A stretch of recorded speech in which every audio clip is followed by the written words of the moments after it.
সমাবেশ গণসমাবেশের পর্যায়ে প্রধান অতিথি গুরুত্বপূর্ণ বক্তব্য রাখবেন দক্ষিণ অঞ্চলের গণমানুষের প্রিয় ব্যক্তিত্ব চিতলমারী উপজেলার বারবার নির্বাচিত সাবেক সফল চেয়ারম্যান ইসলামী আন্দোলন বাংলাদেশ ময়ূরহাট জাতীয় সংসদ সদস্য পদে প্রার্থী গরিবের বন্ধু জনাব মোল্লা মুজিবুর রহমান শামীম বক্তব্য রাখবেন।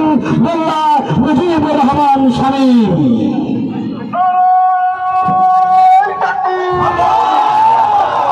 বিসমিল্লাহির রহমানির রহিম। মোল্লাহাট উপজেলা ইসলামী আন্দোলন আয়োজিত আজকের এই বিক্ষোভ পরবর্তী সমাবেশের সম্মানিত সভাপতি মাওলানা নিজামুদ্দিন সাহেব, উপস্থিত আছেন ইসলামী আন্দোলন বাংলাদেশ মোল্লাহাট শাখার সাধারণ সম্পাদক আমাদের প্রিয় বাসার ভাই, ইসলামী আন্দোলনের থানা পর্যায়ে বিভিন্ন নেতৃবৃন্দ, যুব আন্দোলনের নেতৃবৃন্দ, ছাত্র আন্দোলনের নেতৃবৃন্দ, বিভিন্ন ইউনিয়ন সভাপতি সাধারণ সম্পাদকবৃন্দ, উপস্থিত আছেন ইসলামী আন্দোলনের বিভিন্ন পর্যায়ে নেতৃবৃন্দ। আসসালামু আলাইকুম ওয়া রাহমাতুল্লাহ। আজকে পীর সাহেব চরমনাই ঘোষিত আমরা পিয়ার চাই এই স্লোগানকে সামনে নিয়ে আজকে বিক্ষোভ সমাবেশ এবং মিটিংয়ে। আপনারা জানেন পীর সাহেব চরমনাই সবার আগে পিয়ারের দাবি তুলেছিল যে আমরা সমস্ত মানুষের নেতৃত্ব নিয়ে সংসদে যেতে চাই। আজকে এই দাবির প্রতি একত্রতা ঘোষণা করে সমস্ত ইসলামী দল মাঠে নেমেছে। আপনারা দেখেন চরমনাই পীর সাহেব উনি প্রতিদিন 4-5টা মিটিং সারা বাংলাদেশে এই পিয়ারের জন্য করে যাচ্ছেন। আজকে আমরা একটি থানা মোল্লাহাট, চিতলমারী, ফকিরহাট এই 3টি থানা নিয়ে আমাদের আসন ছিল। আপনারা জানেন যে একটি আসন কনফার্ম করার জন্য কিছু লোক দুর্বিসন্ধি করে আমাদের ফকিরহাটকে তারা কেটে নিয়ে গেছে। আজকে আমি এই আসনের ইসলামী আন্দোলনের একজন প্রার্থী। আগামীকাল আগামী সংসদে, এর পরবর্তী সংসদে আপনারা কেউ হয়তো, তা না হলে আপনাদের ছেলেমেয়েরা এই এলাকা থেকে নেতৃত্ব করার একটা সুযোগ ছিল, কিন্তু যখন আমাদের এই আসনটি কেটে আমাদের বাগেরহাট সদরের মধ্যে দিয়ে দিয়েছেন, তখন কিন্তু আমরা সেই নেতৃত্ব শূন্য হয়ে গেছি। আগামী দিনে আমাদের ভিতর থেকে কোনো নেতৃত্ব তৈরি হবে না। আজকে বিএনপি বলেন, জামাত বলেন, ইসলামী আন্দোলন বলেন, আমাদের কোনো নেতাই কিন্তু এই এলাকার প্রতিনিধিত্ব করতে পারবেন না। কারণ জেলা শহর বলে একটা কথা আছে, আমরা হচ্ছে গ্রামে থাকি, ওরা শহরে থাকে। অর্থাৎ শহরের লোক আর গ্রামের লোকের মধ্যে পার্থক্য আছে না বলেন? আমরা আমাদের জোর করে একটি জায়গায় আমাদের ঠেলে দিয়েছেন। আমরা এর বড় প্রতিবাদ জানাই। আমি মাননীয় হাইকোর্টে আমি একটি রিট করেছি। ইনশাআল্লাহ খুব তাড়াতাড়ি একটা ভালো ফল হবে। আমরা আইনি লড়াই চালিয়ে যাচ্ছি। পিয়ারের সাথে সাথে আমরা আইনি লড়াই চালিয়ে আমাদের সাবেক যে আসন, সেই আসনে ইনশাআল্লাহ আমরা ঠিক রাখবো। আজকে আমরা শান্তি চাই। আমরা সমস্ত মানুষের মধ্যে একটা ভ্রাতৃত্ব তৈরি করতে চাই। আমরা কে আওয়ামী লীগ করে, কে বিএনপি করে, কে জামাত করে, কে অন্য দল করে, কে হিন্দু, কে মুসলমান, সেইটা বিবেচনায় না রেখে মানুষ হিসাবে আমাদের মানুষের মধ্যে পরিচয় তুলে ধরতে চাই। আমরা চাই সামাজিক একটা বন্ধন তৈরি হোক, যে ভালোর পক্ষে সবাই মিলে থাকে, অর্থাৎ মাওলানা সাহেবরা থাকবেন, প্যান্ট পাওয়া লোকজন থাকবেন, স্কুলের শিক্ষকরা থাকবেন, মাদ্রাসার শিক্ষকরা থাকবেন, মহিলারা থাকবেন।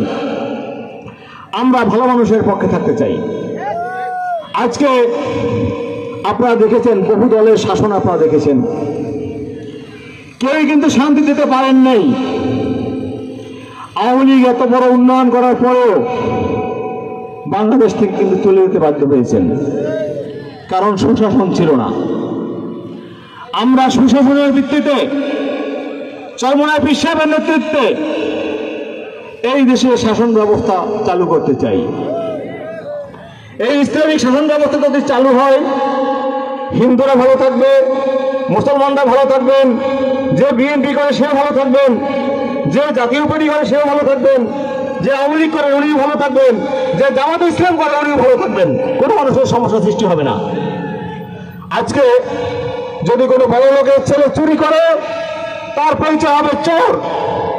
আর যদি কোনো মাওলানার ছেলে চুরি করে, তার পরিচয় হবে চোর। আর যদি কোনো ভাইলানার ছেলে মাওলানা হয়, তার পিছিয়ে আমরা সবাই নামাজ পড়ব। যদি একজন কৃষকের ছেলে ম্যাজিস্ট্রেট হয়, তার আদেশ আমরা মেনে চলবো। ঠিক বলবেন, এটা না? রাষ্ট্র তো এইভাবে হওয়া উচিত।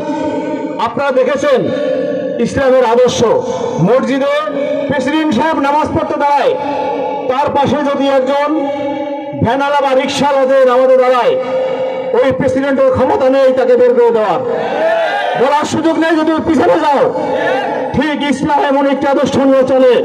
আজকে আমি একজন ব্যবসায়ী, আমি ব্যবসা করি, আমি ইসলামী আন্দোলনে যোগ দিয়েছি আদর্শ দেখে। আপনারা জানেন আমি শীতলমণি উপজেলা পরিষদের চেয়ারম্যান ছিলাম। বিগত দিনে শীতলমণিতে অনেক চেয়ারম্যান এসেছে গেছেন। আমি চেষ্টা করেছি যে ওই আসনটা যেন কোনোভাবে কলঙ্কিত না হয়।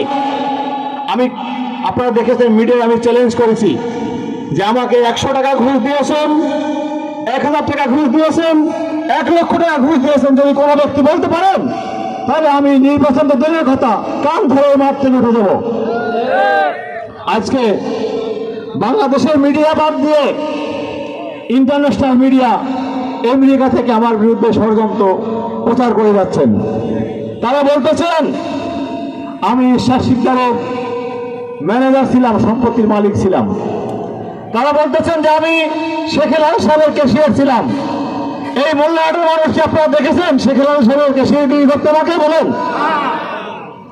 আজকে আমি আপনাদের মধ্যে চ্যালেঞ্জ করতে চাই, সাংবাদিক ভাইদের মাধ্যমে চ্যালেঞ্জ করতে চাই যে একটি লোক বলুক যে আমি 1 টাকা দুর্নীতি করেছি, আমি কোনো মানুষের হক নষ্ট করেছি, কোনো মানুষের জমি দখল করেছি, তাহলে প্রমাণ দেখাক। আমি বলেছি যে আমার থানার বিএনপির এক নেতা, তার বরাদ দিয়ে বলা হয়েছে আমি 60% জমি দখল করেছি। আমি বলেছি আপনি ইউনিয়ন সাহেবের কাছে, অর্থাৎ উপজেলা নির্বাহী সাহেবের কাছে আপনার কাগজপত্র জমা দেন। আপনি যদি প্রমাণ করতে পারেন যে 1 শতক জমি আমি দখল করলে 50 লক্ষ টাকা জরিমানা দেব। এটা আমি আপনাদের মাধ্যমে জানাতে দিতে চাই যে অপপ্রচার শুরু হয়ে গেছে।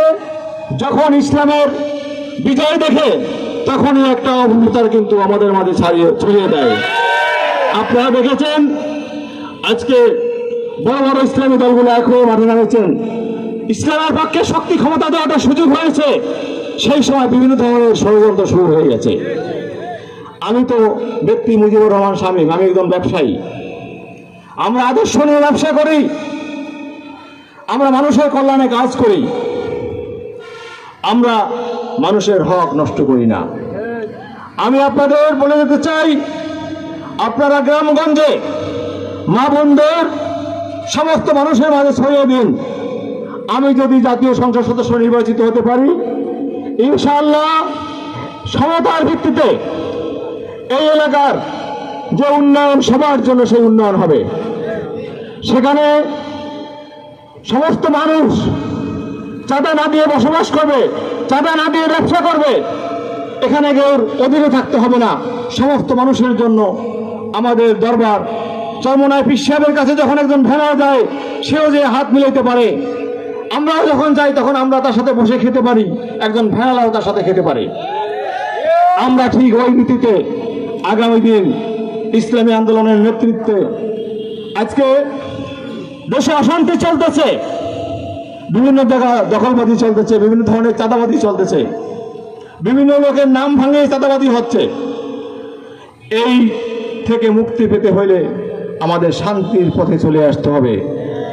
এই হাত পাকার বিকল্প নেই, হাত পাকার বাতাস লাগবে শান্তি পেতে হইলে। আজকে যদি হাত পাকার বাতাস দিয়ে আমরা ঠান্ডা করতে পারি, তাহলে সমস্ত মানুষ ইনশাআল্লাহ শান্তিতে থাকবে। আমি বলতে চাই, আপনারা আজকে অনেক কষ্ট করে, অনেক রোদ দৌড়ছিল, আমরা শীতলময়ীতে প্রোগ্রাম শেষ করে এখানে এসেছি। আপনারা অনেক সময় বসে আছেন। মাগরিব সমাগত আমাদের একটি মিছিল আছে, আমি আর বক্তব্য দীর্ঘায়িত করব না। আপনাদের যারা আপনারা আছেন, আমি আপনাদের সবাইকে ধন্যবাদ জানিয়ে চরমোনাই পীর সাহেবের সালাম নিন।